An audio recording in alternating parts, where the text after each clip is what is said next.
大家好，我是梁医生。很多人在咳嗽或者在大笑之后会出现漏尿的这样的尴尬的问题，那到底怎么把它给治好？今天从西医和中医的角度分别给到大家最好用的方法。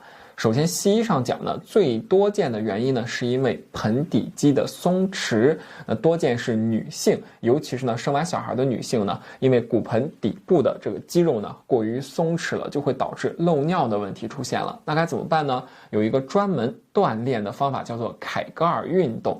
那凯格尔运动该怎么做？我们呢要收紧盆底肌。那怎样才能找到收紧盆底肌的感觉呢？平时在小便的时候，你突然呢中断小便，这个时候有一块肌肉被缩紧了，就是这样的感觉。平时呢你平躺在床上，两个腿呢蜷起来，那这个时候啊，你首先深吸气，在深吸气完了呼气的时候啊，你呢慢慢去找到这种中断小便的这样的感觉，收紧这一块肌肉，坚持5秒钟。好，那么这个时候再慢慢的呼气，放松上10秒，那么再来做第二次，一定记住是在吸气的时候你要去收紧5秒。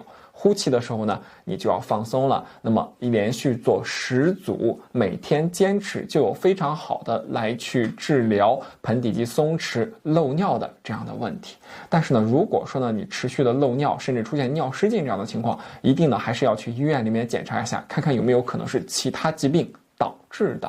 那在中医上讲，这样的漏尿的问题，甚至尿失禁的问题和谁有关呢？那既然小便和膀胱有关，在中医上，肾与膀胱是相表里的，你可以理解成他们俩是一对儿。肾中的肾气有个功能就是固摄功能，你可以理解住它呢要把小便固摄到膀胱中去呢，不让它随便的往外流。但是如果说一旦肾虚了，就特别容易会导致尿失禁的问题，甚至会导致晚上起夜的问题。那这个时候呢，我们要以补肾为主了。那最好用的一个药叫做缩泉丸。你听名字缩泉，是不是就是有这种止小便，不让小便随意外流的这样的意思呀？所以说呢，这个药物对于肾虚导致的尿失禁效果很好。最多见的症状就是平时总是腰膝酸软，记忆力减退，总是健忘，还耳鸣，还容易头晕。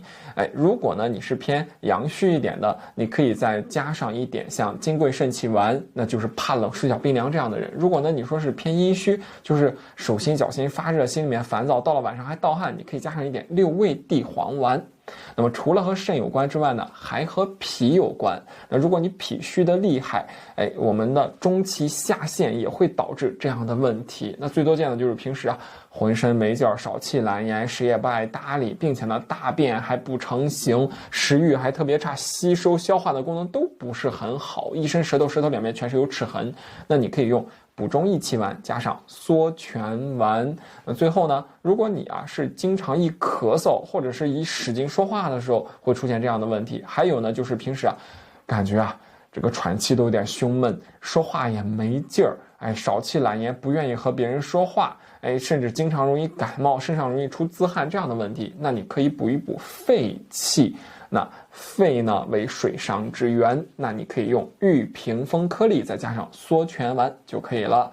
肾的话，肾阳用金匮肾气加缩泉，那肾阴用6味地黄加缩泉，那既然是脾胃，你就可以补中益气加缩泉。最后呢是肺的话，用玉屏风加缩泉，那么这样的搭配效果就很好。那最后再教你一个穴位来去调节这样的问题。那尤其是偏肾虚的，只要一伸舌头舌头不是特别红，舌苔不是很黄的，你就可以去找一根艾灸条。我们再来找一个穴位叫做中极穴，在哪呢？在我们的肚脐往下4寸。我们首先呢找到你的肚脐，再往下呢1巴掌，这个宽度是不是3寸啊？你再加上一个拇指，这儿就是4寸了。每天晚上呢在这儿艾灸15分钟左右，对于遗尿的问题、经常起夜的问题都有很好的调理作用。好，本期课程到此结束，更多健康知识请关注我。